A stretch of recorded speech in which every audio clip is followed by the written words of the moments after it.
السلام عليكم ورحمة الله وبركاته. بسم الله الرحمن الرحيم. الحمد لله رب العالمين، والصلاة والسلام على أشرف الأنبياء والمرسلين وعلى آله وصحبه أجمعين. سبحانك لا علم لنا إلا ما علمتنا إنك أنت العليم الحكيم. رب اشرح لي صدري ويسر لي أمري واحلل عقدة من لساني يفقه قولي. اللهم أرنا الحق حقا وارزقنا اتباعه، وأرنا الباطل باطلا وارزقنا اجتنابه. أما بعد. Muslimin, muslimat, hadirin, hadirat, mudah-mudahan dirahmati Allah Subhanahu wa ta'ala. Pertama-tamanya marilah sama-sama kita panjatkan kesyukuran kehadrat Allah Subhanahu wa ta'ala atas limpah kurnia dan keizinan daripada Allah dapat sama-sama kita menghadirkan diri ke rumah Allah pada pagi yang penuh dengan keberkatan ini, pagi Jumaat. Mudah-mudahan Allah Subhanahu wa ta'ala sentiasa memberi keberkatan dan rahmat kepada kita dan diberikan kepada kita kekuatan untuk sentiasa melakukan ketaatan kepada Allah Subhanahu wa ta'ala. Tuan-tuan hadirin yang dikasihi sekalian, apabila kita menyoroti sejarah kehidupan Nabi sallallahu alaihi wasallam, terlalu banyak pengajaran dan iktibar yang dapat kita ambil dalam kehidupan baginda Nabi sallallahu alaihi wasallam, bermula sejak daripada kelahiran Nabi sehinggalah kepada kewafatan baginda Nabi sallallahu alaihi wasallam. Semua dan apa yang berlaku dalam kehidupan baginda adalah menjadi contoh tauladan kepada kita semua dan menjadi pedoman dalam kita melayari kehidupan kita di dunia ini. Tuan-tuan hadirin yang dikasihi sekalian, bila kita melihat sejarah kehidupan Nabi sallallahu alaihi wasallam, masyarakat kita, masyarakat Melayu Islam di Malaysia secara khususnya, kalaulah tiba musim Maulid Nabi, kalaulah ada kenduri kahwin dan sebagainya, kita tak lekang daripada membaca Barzanji, marhaban, mesti kita akan baca. Kenduri kahwin kalau tak baca Barzanji berasa tak sah kita. Kadang-kadang orang baca malam, kadang-kadang orang baca di siang harinya. Demikian juga musim Maulid Nabi. Saya ingat lagi dulu masa kecil-kecil di kampung, boleh katakan hampir tiap-tiap malam ataupun paling tak ada pun selang semalam akan ada rumah yang menganjurkan kenduri, buat kenduri, kemudian diisi pengisiannya dengan bacaan rawi Barzanji, kemudian diikuti dengan marhaban. Semua ini adalah usaha-usaha untuk menyuburkan rasa kasih dan sayang kita kepada baginda Nabi sallallahu alaihi wasallam. Bila kita baca Barzanji, dalam tu dia cerita dah tentang riwayat kehidupan Nabi sallallahu alaihi wasallam sejak daripada mula sehingga akhirnya. Dan kalau kita faham yang ni pun sudah cukup untuk kita mengenal batang tubuh Nabi yang mulia, untuk kita mengenal sejarah kehidupan Nabi sallallahu alaihi wasallam. Syekh Ja'far Barzanji cerita kepada kita, di antara yang disebut dalam bait-bait atau dalam rangkap-rangkap yang disusun oleh beliau, Kata dia, walamma tamma min hamlihi syahrani ala masyhuril aqwalil marwiyah tuwfiya bil madinatil munawwarati abuhu Abdullah. Itu di antara apa yang kita baca dan selalu kita dengar dialunkan oleh orang yang baca di rumah kenduri dan sebagainya. Kata Syekh Ja'far Barzanji, dan tak kala genap umur Nabi sallallahu alaihi wasallam 2 bulan dalam kandungan perut mak Nabi. Bila umur Nabi genap 2 bulan dalam kandungan perut mak Nabi, tuwfiya bil Madinah, diwafatkan di Madinah. Tuwfiya bil Madinatil Munawwarati abuhu Abdullah, diwafatkan di Madinah Al-Munawwarah ayah kepada Nabi Abdullah bin Abdul Muttalib. Maknanya ayah Nabi meninggal dunia semasa Nabi berusia 2 bulan dalam kandungan perut mak Nabi. Meninggal Abdullah disebut dalam kitab sirah pada usia yang muda, sekitar umur 25-26 tahun Abdullah meninggal dunia. Makna lahir Nabi sallallahu alaihi wasallam dalam keadaan baginda yatim, kematian ayah sejak daripada dalam kandungan. Dia sebut lagi dalam tu, dia kata demikian juga, maknanya disebut kepada kita, diceritakan kepada kita 2 bulan dalam kandungan. Lahir mari ke dunia sebagai anak yatim. Bila sebut kata anak yatim, kita fahamlah kehidupan itu adalah kehidupan yang susah. Ayah tempat bergantung, mencari nafkah tak ada, harap ke mak. Mak apa sangat yang boleh beri dari sudut kemewahan, dari sudut kesenangan, dari sudut peruntukan dunia ni tak banyak. Sebab itulah Nabi SAW melalui suasana kehidupan baginda sejak daripada kecil. Baginda tidak pernah dimanjai dan dimewahi dengan harta benda dan kekayaan dunia. Dan ini semua mempunyai hikmah yang besar daripada Allah Subhanahu wa taala. Lahir dalam keadaan demikian. Kita baca dalam sirah bagaimana ketika mana ibu-ibu susuan yang datang daripada perkampungan Bani Sa'ad datang nak ambil anak susuan di kota Mekah. Bila ditawarkan Nabi SAW, bila mereka cerita kata Nabi ni anak yatim, pakat tak mau ambil lah. Sebab tahu dah anak yatim ni sudah tentu kehidupannya susah. Bila susah, esok bila mereka dah habis tempoh menyusu 2 tahun, siapa nak bagi upah kat mereka? Ayah tak ada. Kalau nak harap ke mak, mak apa sangat boleh beri. Maka ibu-ibu susuan yang lain tak ambil.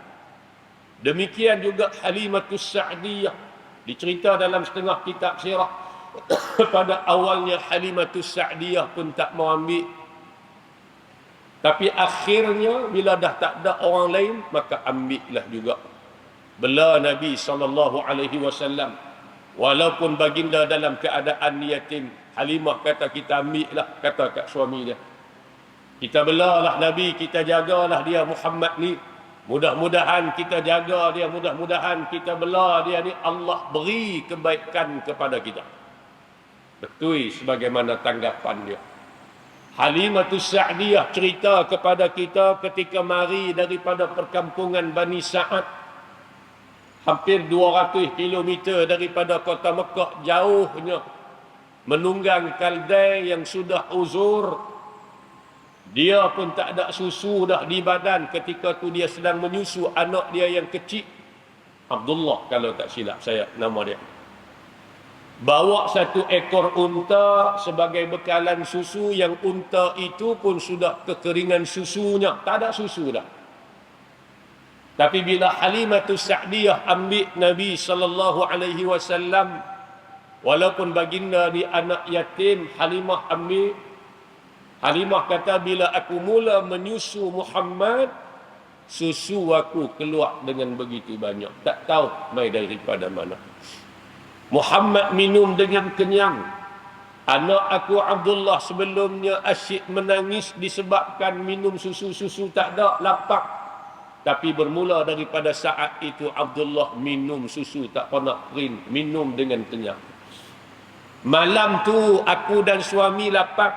Suami aku keluar perak susu unta yang kami bawa. Sedangkan masa kami bawa ni susu tak ada dah unta ni. Tapi malam tu suami aku keluar perak, susu keluar dengan begitu banyak, aku boleh minum dengan kenyang, suami aku pun minum dengan kenyang. Bila nak balik semula ke kampung halaman kami tunggang keldai yang sama. Keldai yang kami bawa pada mulanya telah uzur, asyik ditinggalkan oleh rombongan-rombongan yang lain. Tapi bila masa balik kami bawa Muhammad, keldai kami berlari laju, tinggal habis puak-puak lain pas belakang. Sampai orang pun terkejut, keldai mana pula ni? Keldai yang sama. Allah beri kebaikan, keberkatan kepada Halimah dan keluarga satu demi satu. Dengan sebab Halimah ambil Nabi, bela Nabi, jaga Nabi. Walaupun Halimah tahu Nabi ini anak yatim, bukan orang senang. Isu habis menyusu belum tentu mak Nabi boleh beri upah yang lumayan kepada dia. Waktu besar jaga anak-anak yatim ni tuan-tuan. Waktu Nabi SAW pun pernah sebut kepada kita, ana wa kafilul yatimi kahataini fil jannah. Aku dengan orang yang jaga kebajikan, jaga anak-anak yatim ni macam ni, kata Nabi dalam syurga. Nabi isyarat dengan dua jari baginda, jari telunjuk dengan jari tengah. Nah, habaq dekatnya dengan Nabi SAW. Boleh masuk syurga tu satu bab dah. Boleh duduk sekali pula dengan Nabi. Keistimewaan yang Allah beri kepada siapa? Kepada orang yang jaga kebajikan anak-anak yatim. Ramai tuan-tuan di luar sana anak-anak yang memerlukan perhatian dan bantuan daripada kita semua. Sebab itulah kita sebagai jiran, kita sebagai orang Islam, Nabi SAW sebut kepada kita, masalul mu'minina fi tawaddihim wa tarahumihim wa ta'atufihim kamathalil jasad. Perumpamaan orang-orang beriman ni pada kasih sayang sesama kita, pada ambil berat sesama kita, pada prihatin sesama kita ni, sama-sama kita, sama-sama Islam. Nabi kata seumpama satu batang tubuh. Tubuh kita ni sebatang satu tubuh, kita ada anggota-anggota dia, tangan, kaki, telinga, mulut, lidah, mata, gigi dan sebagainya. Idza ishtaka minhu udwun, apabila salah satu daripada anggota di batang tubuh kita ni mengadu sakit, tada'a lahu sa'irul jasadi bis-sahari wal humma, maka menyebabkan seluruh anggota yang lain tak boleh tidur pada waktu malam dan kadang-kadang menyebabkan demam. Sihat semua batang tubuh kita, tangan, kaki, kepala, jantung, sihat semua. Mata pun sihat. Cuma hak sakit tu gigi sebatang saja. Gigi sebatang dia sakit pun. Tapi mulut tu aduh, mata berayak, lena tak boleh, kaki ni berkawat keliling rumah, tak tahu apa puluh pusingan nak boleh tidur. Maka menyebabkan anggota lain tak boleh tidur. Pasal apa? Pasal hanya sakit, yang sakit tu sebatang gigi je. Nah, habaq lagu itulah analogi yang Nabi bawa kepada kita. Kita dalam masyarakat, kehidupan kita sebagai orang beriman pun lagu itulah. Kalau dalam keluarga, dalam rumah tangga, dalam taman, dalam komuniti kita, dalam qaryah kita tadi ni, ada 200 rumah, ada 300 rumah. Tapi yang susah tu, yang anak yatim ni mungkin seorang, susah. Tetapi kesusahan yang dia tanggung, yang dia hadapi, turut dirasai oleh anak-anak qaryah, anak-anak kampung, masyarakat taman, hak lain-lain tadi ni. Maka kita ambil perhatian, kita cuba tolong sebanyak yang mungkin semampu kita. Kalau tak boleh melepaskan terus dia daripada kesusahan pun, paling-paling tak ada meringankan beban yang ditanggung oleh dia. Kadang-kadang nak sambung mengaji, nak orang susah, nak yatim ni kadang-kadang cerdik, memang cerdik tuan-tuan mengaji, Allah beri kelebihan. Tapi peluang nak sambung mengaji tak macam anak-anak kita hak yang senang-senang ni. Nak masuk universiti kadang nak bayar 1,000, 2,000 lebih pun tak mampu, tak ada pendapatan. Maka pada ketika itulah masyarakat memainkan peranan yang cukup besar. Pakat tolong seorang sikit, beri bantuan. Mudah-mudahan hari ini kita tolong dia, esok-esok Allah tolong kita, anak kita, cucu kita. Dengan sebab kita memudahkan urusan dia di dunia, Allah mudahkan urusan kita juga. Nabi sebut, wallahu fi aunil abdi ma kana al-'abdu fi 'auni akhihi. Dan Allah sentiasa dalam pertolongan hamba-Nya, mana Allah sentiasa akan tolong kita selama mana kita sentiasa memberi pertolongan kepada saudara-saudara kita. Kalau kita jenis orang mudah tolong orang, tak boleh tengok orang susah, kita akan tolong. Ada duit kita bagi duit, tak ada duit kita tolong dengan tenaga, tak ada tenaga kita tolong dengan buah fikiran, tak ada buah fikiran kita tolong dengan masa kita, pengalaman kita dan sebagainya. Selama mana kita ni suka tolong orang, Allah akan tolong kita dalam setiap urusan kerja buat kita. Bila Allah tolong kita tuan-tuan, kerja buat kita jadi elok. Nak Allah tolong kita, jangan berat untuk tolong saudara-saudara kita. Ramai tuan-tuan anak-anak di luar sana yang memerlukan perhatian dan bantuan daripada kita. Muslimin, muslimat, hadirin, hadirat yang dikasihi sekalian. Demikian kata ulama, kehidupan Nabi tak pernah dimanjai dengan kesenangan, kemewahan. Duduk dengan Halimatus Sa'diyah, bela sampai 2 tahun, patutnya kena hantar balik dah. Halimah minta lagi lanjut tempok kat mak Nabi, nak bela lagi Nabi SAW. Mak Nabi pun bagi, mengasuh Nabi sampai umur sekitar 5 tahun. Kitab sirah cerita masa umur ni lah berlaku pembelahan dada Nabi SAW.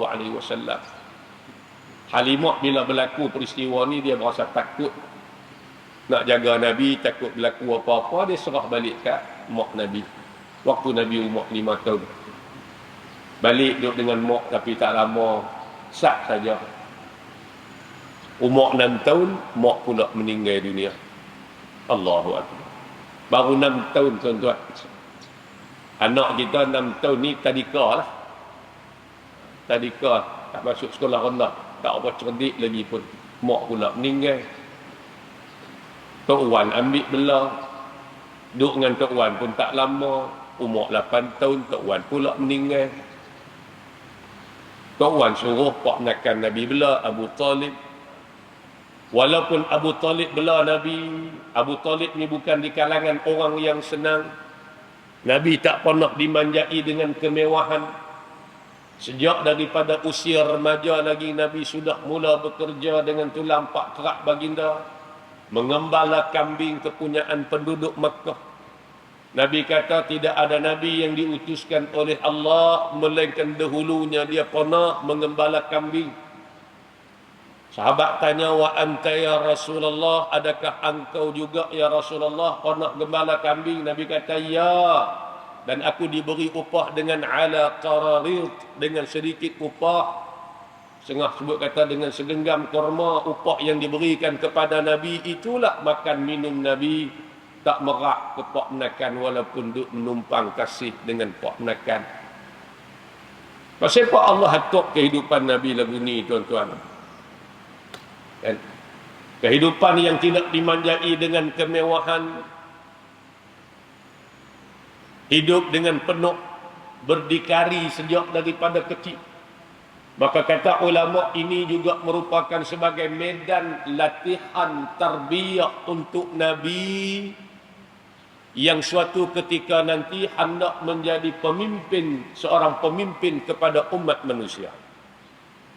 Itu sebagai medan latihan untuk Nabi, sebagai persediaan untuk menjadi pemimpin kepada umat manusia seluruhnya.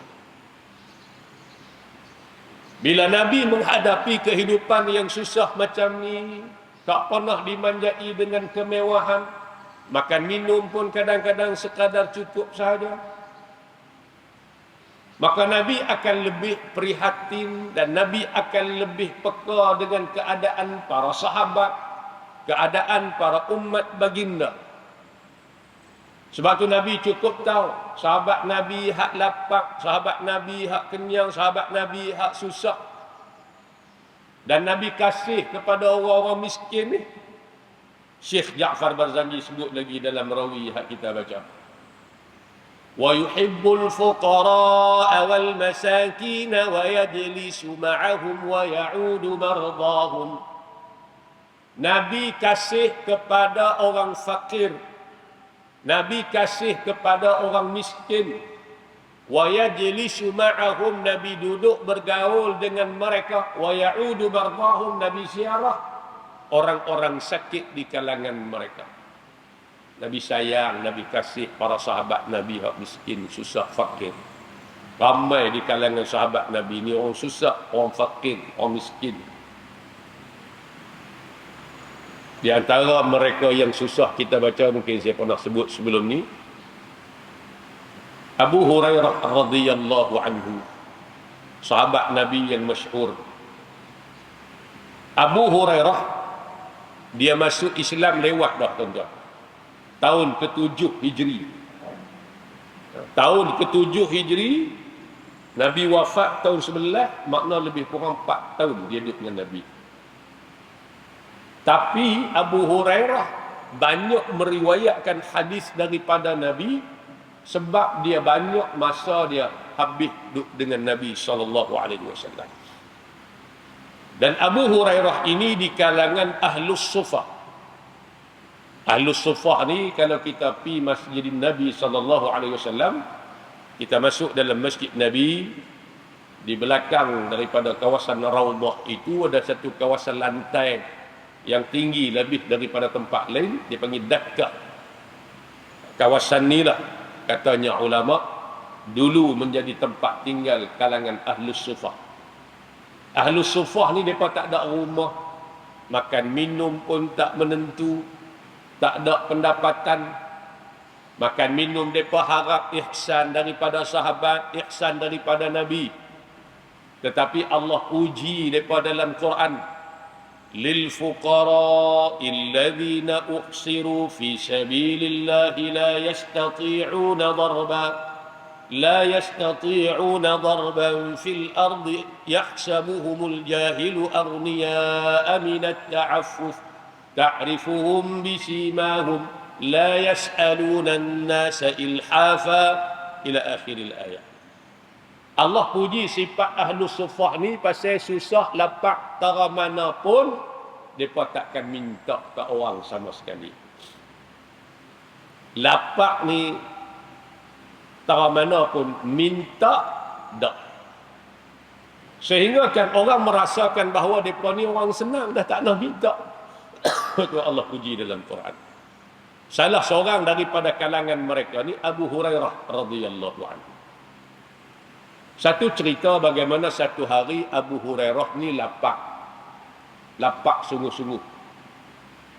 Lalu Abu Hurairah kata, aku pun tunggulah di sebatang jalan dengan harapan sat lagi put ada siapa lalu, dia tengok muka aku muka lapar, dia semawa makan. Muka lapar dengan muka kenyang tak sama tuan-tuan ni. Abu Hurairah kata, aku tunggu kok sat lagi ada orang lalu. Dia tengok aku lapar, dia semawa makan. Minta tak sama sekali. Selang tak berapa lama datanglah Sayyidina Umar ibn al-Khattab radhiyallahu anhu. Beri salam, jawab salam. Abu Hurairah kata, aku buat tanya soalan pasal Quran. Put-putlah masa duduk bersembang, tanya soalan tu, Sayyidina Umar tanya, lapakkah Abu Hurairah? Duk tunggu hak tu lah tu. Sayyidina Umar tak perasan, tak tanya pun. Dia pun jawab soalan, betul. Dia pun pi. Tunggu lagi. Datang Sayyidina Abu Bakar Siddiq radhiyallahu anhu. Beri salam, jawab salam. Dia tanya soalan yang sama. Buat tanya soalan kut-kut masa duduk bersembang tu Sayyidina Abu Bakar perasan. Tanya lapak ke Abu Hurairah, kut-kut, duk tunggu hak tu lah. Tapi tak tanya. Lepas jawab, Sayyidina Abu Bakar pun pi. Tunggu lagi. Tak berapa lama datang Nabi SAW. Daripada jauh Nabi beri salam, Abu Hurairah jawab salam. Ini sifat Nabi. Itu dalam berzanji kita baca. Wa yabda'u man laqiyahu bisalam. Dan memula Nabi akan orang yang dia berjumpa dengan salam. Bila berjumpa dengan sahabat, Nabi dulu beri salam, sahabat tak dan beri salam ke Nabi. Pasal apa? Pasal salam ni kelebihan dia pada hak beri lebih berbanding hak jawab. Hak beri itu sunat, hak jawab tu wajib. Tapi hak beri itu pahala dia lebih besar daripada hak jawab. Kita ni dalam ibadat kita, kalau ibadat tu sunat dengan hak fardu, hak wajib, pahala ibadat wajib hak fardu lebih besar berbanding dengan pahala ibadat sunat. Semayang fardu dengan semayang sunat. Semayang fardu pahalanya lebih besar berbanding hak sunat. Tapi dalam masalah beri salam ni, beri itu sunat. Tak beri pun tak apa, tapi sunat. Dapat pahala. Jawab tu wajib. Tapi pahala orang yang memberi walaupun sunat, pahala dia lebih besar berbanding dengan orang yang jawab. Abu Hurairah kata Nabi beri salam, aku jawab salam. Lepas tu Nabi senyum. Terus Nabi tanya aku, lapakkah Abu Hurairah? Tak ada bersembang lagi. Nabi nampak tak? Nabi tahu tak? Abu Hurairah ni tak duduk tangi kalau dia kenyang. Dia duduk tangi mesti lapak. Tengok muka pun tahu tak? Pasal apa Nabi SAW cukup faham, cukup prihatin, cukup peka dengan keadaan para sahabat ni. Pasal Nabi dah lalui benda ni sejak daripada kecil. Masa duduk dengan keluarga Abu Talib baknakan Nabi. Anak Abu Talib ni ramai. Dia bukan senang. Makan tu kadang-kadang kena berebut dengan anak-anak Abu Talib. Tapi yang kata sifat Nabi ni mulia, Nabi tak berebut. Kadang-kadang Nabi tak boleh makan. Tak makan. Kadang-kadang tak makan. Abu Talib perasan siapkan makanan khusus asing. Beda Nabi, pastikan Nabi boleh makan macam mana anak-anak dia hak lain. Nabi dah lalui benda ni. Bila Nabi tengok Abu Hurairah, Nabi tahu dah. Tanya lapak ke Abu Hurairah? Abu Hurairah kata, ya Rasulullah, lapaklah. Tak makan apa lagi. Nabi ajak balik ke rumah dia. Abu Hurairah pun pergi sampai di rumah. Nabi masa keluar tadi pun makanan bukan ada stok di rumah pun. Bukan macam kita tuan-tuan. Tak berat gas di rumah tu kadang-kadang tahan seminggu, 2 minggu. Kerja dia tukar gas. Tu hak kita masak di rumah. Hak kita mari di masjid, tambah musim maulid, baru ni makan di masjid ni bila kita tiap-tiap masjid. Balik masjid singgah kedai pula. Hak makan di kedai, hak makan di masjid, hak di rumah makan sungguh. Nabi keluar daripada rumah tak ada apa. Balik-balik rumah adalah semangkuk susu sahabat bagi. Lalu Nabi kata ke Abu Hurairah, pergi panggil kawan-kawan kita lain, mari kita minum sama-sama. Ni sifat Nabi. Nabi takkan kenyang seorang-seorang. Nabi takkan senang seorang-seorang. Lapak, Nabi lapak lebih daripada sahabat lain. Tapi bila kenyang, Nabi lah orang yang terakhir akan kenyang, akan minum, akan makan. Setelah para sahabat selesai. Lalu Nabi kata ke Abu Hurairah, pergi panggil sahabat-sahabat kita lain, mari kita minum. Abu Hurairah kata, aku berasa berat juga nak pergi panggil. Pasal apa berasa berat? Pasal susu semangkuk, aku lapar. Sekejap lagi bila aku pergi panggil, akulah orang paling akhir boleh minum. Sebab Nabi akan suruh aku ambil susu tadi ni, suruh pada tiap-tiap orang yang ada. Aku yang kena, akhirnya akulah orang yang paling akhir boleh minum. Berasa berat. Tapi oleh kerana Nabi suruh. Ni yang Allah puji dalam Quran ni. وَيُؤْثِرُونَ عَلَىٰ أَنفُسِهِمْ وَلَوْ كَانَ بِهِمْ خَصَاصَةٌ. Mereka sanggup mengenepikan kepentingan diri sendiri demi untuk mengutamakan orang lain. Walaupun diri sendiri pun ada keperluan, ada hajat. Dia sendiri pun lapar. Tapi ketepikan lapar tadi ni kerana taat dan patuh kepada perintah Nabi dan kerana mengutamakan sahabat-sahabat yang lain. Ni Allah puji dalam Quran di antaranya sifat orang-orang Ansar, orang-orang Madinah selepas daripada peristiwa hijrah Nabi SAW. Panggil semua pakat berimpun. Nabi kata Abu Hurairah ambil susu, suar tiap-tiap orang. Betul. Dia kena suar. Lah, habis dah suar seorang minum. Lepas tu minum pula, suar kat seorang lagi minum. Last dia suar kat Nabi. Nabi kata minum ya Abu Hurairah. Dia pun minum. Suar kat Nabi, Nabi kata minum lagi ya Abu Hurairah. Dia pun minum. Suar kat Nabi, Nabi kata minum. 3 kali. Akhirnya dia kata kenyang tak ya Rasulullah. Baru Nabi SAW minum. Nabi yang terakhir. Nabi lah sekali. Sahabat lain kenyang baru Nabi minum. Sifat Nabi. Beza jauh lah dengan kita tuan-tuan. Lapar. Kita lah sekali. Kenyang. Kita hak awal sekali. Kalau lauk habis. Kita kata apa kau main lambat. Kita bukan nak taruh ke orang. Kadang-kadang orang suruh musim bok suara tu. Orang buat dah bagi seorang sepawai dia malas sampai 3. Orang habaq dah seorang satu. Dia gabus sampai 3. Balik kadang-kadang tahu tak makan pun, membazir dan sebagainya. Mai orang belakang tak boleh, nak boleh. Lagu mana dah kita ambil lebih daripada hak yang diperuntukkan pada kita. Kita meletakkan kepentingan diri lebih pada orang lain. Kan? Musim-musim banjir, orang hantar bantuan untuk rumah kena banjir. Kita hak tak kena banjir pun ambil juga. Contoh. Kita hak tak kena banjir, rumah ayak titik pun tak naik. Dia ambil juga. Hak kita kalau kita ambil, itu bukan hak kita. Yang duk gemak sangat tu pasal apa? Ambil hak kita, jangan duk ambil hak orang. Lebih-lebih lagi benda hak yang kita nak makan masuk dalam perut jadi darah daging, membesar dengan daging. Makanan daripada makanan yang haram bukan hak kita. Na'udzubillah min dzalik. Ni Nabi SAW. Syekh Ja'far Barzanji dia sebut dalam rawi dia. Kita nak baca tu.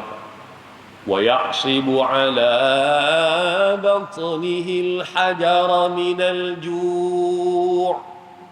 وَقَدْ أُوتِيَ مَفَاتِيحَ الْخَزَائِنِ الْأَرْضِيَّةِ. Duk baca masa kenduri kahwin, duk baca masa maulid. Baca tu sampai kembang orang-orang tengkok ni. Habis sorak. Cuma tak faham apa yang Syekh Ja'far Barzanji sebut. Kalau faham tu tuan-tuan, alim dah kita pasal sirah, pasal sifat, pasal akhlak, pasal kepribadian Nabi ni. Wa ya'sibu 'ala batnihi al-hajara min al-ju'. Nabi ikat ketui batu di perut dengan sebab lapar. Buh ketui batu di perut ikat dengan tali, lapar. Tarik, ketatkan. Lapar, ketatkan lagi. Korang tak terasa sangat lapar tu.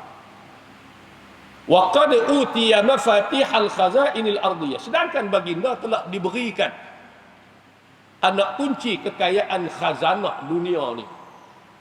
Gunung ganang bukit bukau, warawadathul jibalu bi an takuna dhahaban fa abah.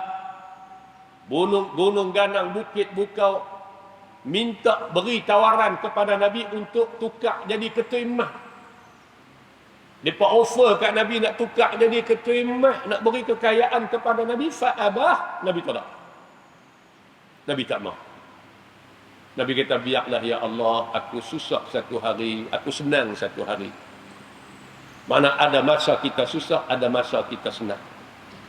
Bila aku susah, aku sabar dan aku ingat kepadamu. Bila aku senang, aku syukur kepadamu. Tu. Kalau susah, tak senang, takut jadi putus asa. Kalau senang, panjang, tak pernah susah, takut dia jadi sombong atas muka bumi ni. Kan? Sebab tu Allah uji kadang-kadang supaya kita ingat ke dia. Bila senang, terlampau senang, kita mudah lupa pada Allah. Sebab tu Nabi sebut dalam hadis, ta'arraf ilallahi fir rakha ya'rifka fi syiddah. Kenallah Allah ketika mana kamu dalam kesenangan. Waktu kamu senang, waktu kamu lapang, waktu kamu sehat, kenailah Allah. Jangan buat-buat tak kenal dengan Allah. Masa senang, masa sehat, masa lapang. Masa lapang, masa sehat, masa senang, masjid pun tak mai. Semayang pun kadang-kadang tekoh rajin 3, tekoh malas tak langsung. Mengaji pun tak tu waktu senang tu.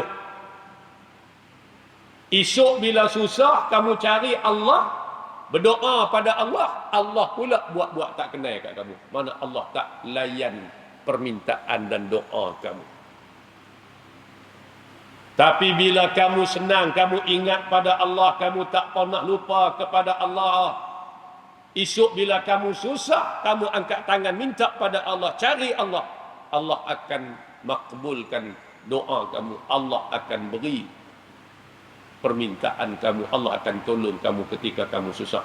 Pasal masa senang kamu tak pernah lupa pada Allah. Mana contohnya? Dalam hadis 40 pada kitab cerita ni.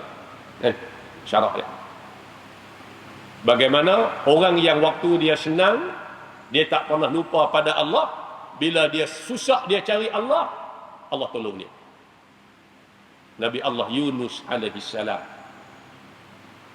waktu dia duduk dalam perut ikan, berdoa pada Allah, minta tolong kepada Allah.